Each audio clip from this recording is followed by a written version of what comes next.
You are to blame for my shooting. I remember going to my grandmother's house in the countryside in the summer, back in the early 2000s. I was 14 years old at the time. I can't say that I really wanted to spend 3 months of summer vacation in the city, but I had no desire to go to some backwoods place either. Way was not close, 2 hours by train and about 1 kilometer on foot, and to go had to be on a path through the woods. You can imagine what an adventure for a boy of 14. I can't say that I am afraid of much in my life, but I often read different stories about maniacs, Chikatilo or Pichushkin, and the crimes they committed made my blood run cold. But that was all a long time ago. Why should I be afraid? I reassured myself on the train. By the way, there weren't many people on the train with me, so I imagined the train car differently. Musicians, a crowd of grannies, but no. The feeling was that no one needed to go to that village, and that only my grandmother lived there. I looked out the window, watching the endless forest. First there were birches, then firs, and then birches again. I wanted to take a nap, but I was afraid that the money my mother gave me for the trip could be stolen. Time went on for a long time. It was getting hot in the wagon, and I drank all the water I had with me. The conductor opened the windows, but it didn't help. It should be said that June was particularly hot at the time. Finally, the end of my suffering came, and I left the damn train. The wheels clattered and the train went on, while I went in the direction of the village, following the sign. And indeed, after walking a few meters from the station, I saw a forest. Dense that even the sun's rays could not pass through its branches. It was getting creepy. I could hear the birds singing in the woods, and the wind playing with the leaves. "Godspeed," I said, and walked down the path. It was well trodden, and that made me happy. So people walk here often and no one was missing, right? After a while I got used to this forest. The air was cleaner here than in the city, and it felt different. That's the beauty of living away from the city. I felt the liter of water I drank on the train make itself felt. Well, here's the woods and no one would see me. I walked a few meters away from the path into the woods and decided to go to the bathroom. Already unzipped my fly, I was about to start my business, when I heard approaching footsteps behind me. I literally jumped up in surprise and sharply turned around. The figure of an old man was slowly walking on the path and approaching me. I wanted to scream, but I thought that it was not appropriate for a young man with everything to scream in fear. So I just stared at the old man. He was dressed in a green uniform that looked like a military uniform, only I had never seen one before.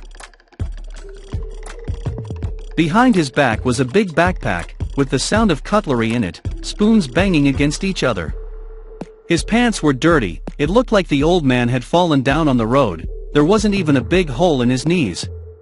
He was gray with a beard, covered with wrinkles. It was felt that he had been walking for a long time. Drops of sweat dripped down his forehead. The mysterious wayfarer wiped them from his face with his palm, and then he looked at me, with his blue, not naturally young eyes, and smiling said, "Why aren't you wearing a face? Are you scared of me?" No. I was just surprised. I could hardly pronounce the words. I don't know why. "Don't worry, I won't hurt you. You're not from around here, are you visiting someone?" "Yes, to my grandmother, she lives around here, in the village Voroshnikov. I think you know where it is." I tried to smile in response, but it came out wrong. "I lost my gun, I can't find it, and if I don't find it by midnight, then..." The old man was silent for a second, and then he continued. "I will not think about bad things, help me please. I somewhere dropped my gun in these places. If you find it, then please take it to the house, which is on the edge, and leave at the door, and I will pick it up at night. It's got the letters M on the butt. And also, okay, I hear you. See you later," said the old man and went on down the path. A shiver ran through my body, as if a strong cold, as if a winter wind had gone through my body. Who was that? A hunter? Some madman, and it was good that he had lost his gun, because he could not know what was on his mind. I did all my business, and went in the direction of grandmother's house. The old man was gone. Maybe he had turned off the path. He hadn't even left a trace. The bright red roof of grandmother's house was already showing on the horizon. I was approaching the outskirts of the village. I was met by old, ruined houses. My grandmother told me that in recent years more and more people sell their cottages, or just abandon the land. I've always liked to explore everything, climb on the abandoned sites, and now I came up with an activity for a couple of months. There must have been so much left behind by the previous tenants. Maybe I should stick around for a while, and check out at least one house now. A thought flashed through my head. I was burning with curiosity. I'd go to the very first one, and then go straight to my grandmother's. In front of me was an old, already blackened, abandoned house. The roof had fallen off and half of the first floor was under the rubble, the door was open wide, and part of it was broken out. I wonder, how long had it been empty like that? I gradually approached it. A cool, strange-smelling air was blowing from the house, most likely rotten wood. Just as long as the roof didn't collapse completely while I was inside. Carefully I took my first steps onto the wet planks. The house was dark, only dim light streaming through the cracks. Calmly Yaroslav, I mumbled to myself, there's nothing scary here, there's only me and no one else. I slowly walked through the corridor. There were old jackets hanging there, and a few pairs of shoes lying around. Next I was met by a closed door. There was no lock, it was just tied with a rope. The rope had already rotted from time, and all I had to do was to pull it open. I was greeted by a large room, with bricks scattered on the floor. Part of it was blocked by the roof. There was a bed in the corner, smoothly made. There was a picture hanging on the wall, and a table near the window with tools and something wrapped in cloth. I used to take modeling classes, and I've been good with tools since I was a kid. Well, they're nobody's, are they? So you can take with you, no one will not mind. A hammer, a file, rusty nails, I put it all in my backpack. Then I took the tool, which was wrapped in a cloth. But it was obviously not a tool by its size, and it was lying in my hand strangely enough. I began to unwind it, and at first I saw an iron tube. What was it? I torn the rag with my hand and saw the rifle. Is it a rifle? That grandfather's? I even put it back on the table out of fear, but then I picked it up again out of curiosity. It is very old. I do not know much about guns, but the scuffs on the buttstock show that it is more than a dozen years old. Strange, where did it come from? Maybe it's not his at all. Maybe it was the home of another hunter. But there were the letters MA carved into the buttstock. So it's definitely his. But what's he doing here? Maybe he's a bum, and he just walks around abandoned houses. My head was exploding with questions, but suddenly I heard a door slam, and I just froze from such a sharp sound. What is it? Did someone come? But no footsteps were heard. I stood and listened to every sound. But there didn't seem to be anyone. Probably the wind. I took my rifle with me. With trembling hands I covered it with my t-shirt and carried the backpack in my hands. I must take it, he said, the house that stands somewhere on the edge, but which one?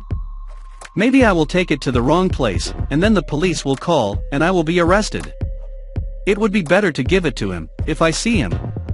And if I don't see him at all, I'll just throw him out. I don't care.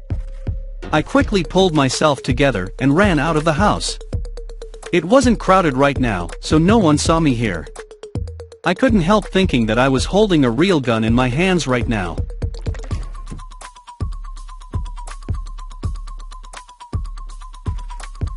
It still shoots, and I wonder if there's any ammunition in it.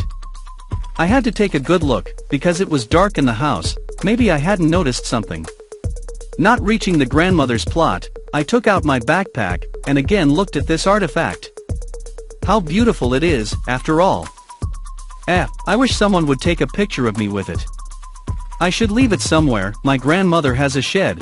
I'll throw it in the corner and cover it with planks. At least I'll have time to think about what to do with it. When I went to my grandmother's place, the door to the barn was unlocked, so I stealthily went in and covered the rifle with planks. I hope she doesn't come in here often. Soon I finally met my grandmother. She gave me a good meal. I was very hungry from the road. She asked me about my life, my studies, and showed me where my bed would be. This is where I'm going to spend the next 2 months. She didn't even have a TV. She also said that there was a river not far from my house and asked if I wanted to go swimming, to which of course I agreed. But it wasn't even that I wanted to freshen up. I just want to play with a rifle. Imagine himself a soldier who defends his home from enemies. Besides, the gun is a real. I had a green t-shirt with me, so I put it on, told my grandmother I'd be back in 2 hours, and went to the river. But before that I went to the barn to get the rifle. My grandmother was reading the newspaper in the house, and I went to the river through the woods with the rifle in my hand. I hid behind the trees. Sometimes I lay down and ran, and sometimes I walked very quietly. I imagined myself as a scout on a dangerous mission behind enemy lines. Sometimes I wanted to pull the trigger, but it would make a loud noise and the villagers would hear it. I was beginning to like village life. True, I would be lonely here. It wasn't a very long walk to the river, and while playing I went out to it. There were a lot of spiders above water. Having thrown the rifle on a bank, I as fast as possible ran in water, and having plunged a couple of times with the same speed ran back. Well, like only a couple of times bitten, no problem. The rifle was still lying on the bank of the river. I picked it up with wet hands, and it almost slipped and fell at my feet. Good thing it didn't go off. I went back the same way, didn't play soldier anymore, but walked quietly to my grandmother's house, and left the rifle in the barn as well. A few more hours passed, my grandmother closed the barn, and we went to dinner. She kept asking me lots of questions, to which I just answered yes. By evening, I was getting kind of bored. There was no entertainment here at all. And I hadn't even spent a day, and I was already dying of boredom. I tried to do a crossword puzzle before going to bed, but managed to write only 2 words. It is worth saying that my grandmother goes to bed very early. At 10 o'clock she has turned off the light, and my last entertainment in the form of a crossword puzzle has disappeared with him. I wrapped myself in a blanket, turned on my side and went to sleep. Night. I'm having a nightmarish, horrible dream. The old man I saw today is sitting in his house, drinking tea and looking out the window. Suddenly some soldiers burst in on him. They are not Russian, they speak a foreign language, and I am among these soldiers. They look around the house, then take the old man by the arms and drag him outside. He resists and swears in profanity, but the soldiers only laugh in response.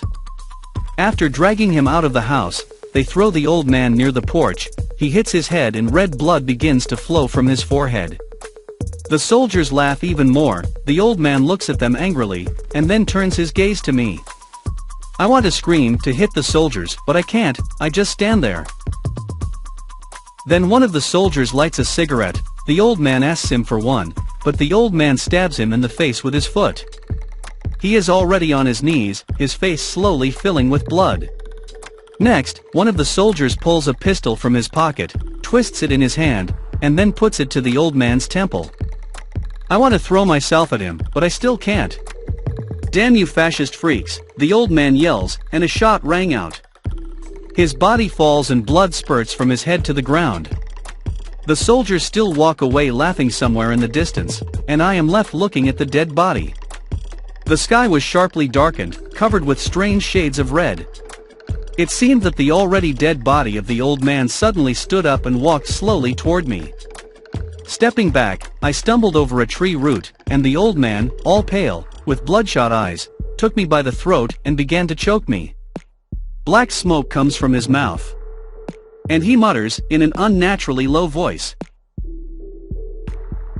I told you to give me the rifle. It's all you, it's your fault. It's your fault. Now you'll suffer for this, you'll always suffer. The black smoke coming out of his mouth completely envelopes my face, and I wake up. It's 3 in the morning, the clock is ticking slowly, a shiver runs through my body. The pillow was damp with droplets of sweat. I have to return the winter, the thought raced through my head. Ignoring my sleeping grandmother, I opened the door loud enough to go outside and run toward the barn. As I open the door, I start groping around the logs looking for my rifle. Where are you? I distinctly remember putting you in this corner. My fingers are touching the ground. Still no rifle. Maybe Grandma moved it and didn't tell me. I ran back into the house and started to wake her up. She didn't want to wake up for a long time, but I was extremely persistent. She asked, "Is it morning yet?" "No," I shouted. "Didn't you take the rifle?" "In the barn, did you find anything?" "No, what rifle?" "It's 3 o'clock, go to bed." Maybe I wasn't looking hard enough. For the second time, I still ran quickly to the barn, trying to open the door, but it was closed. What the hell was that? I was here 5 minutes ago, and it was wide open. I definitely remember not locking it. And there's no lock on the door. Is someone holding it from the other side? I screamed in fear and closed my eyes. Tears appeared in my eyes, but suddenly the door opened again as if someone had pushed it gently. There was no one in the barn, just the wood I had scattered. The rifle was also gone. But there was MA scratched on the inside of the door, just like the damn rifle. I was numb with horror. The blood froze in my veins as I stared at the inscription. No, this is all a dream, this is all a crazy nightmare. There was a creaking of the gate to our yard, and it brought me out of my shock. There was a black figure standing in the doorway, hunched over, skinny, looking at me. But no face was visible. I wanted to scream, but I couldn't. I wanted to run away, but I couldn't. She was hypnotizing me. Yaroslav came from behind me. My grandmother approached, looking very excited. "Grandson, are you all right?" she said. I cried and in a shaky voice said, "There's someone on our property, he's where the wicket is now." He was looking at me, he was in the barn. My grandmother went into the barn, then she looked at the gate and hugged me, and said, "Stop it, Yarek, you're imagining things, there's nobody here, it's all because of the TV, you'll watch too many horror stories, and then you'll start seeing all kinds of things, let's go to bed." I looked back at the gate, the black figure was gone. But the sign, it was still there, wasn't it? "Grandma, look at the door, do you see the inscription there?" Grandmother looked at the door, but saw nothing, she said with a serious tone. "Yarek, it's not a child's time, it's time for bed," and took me by the sleeve into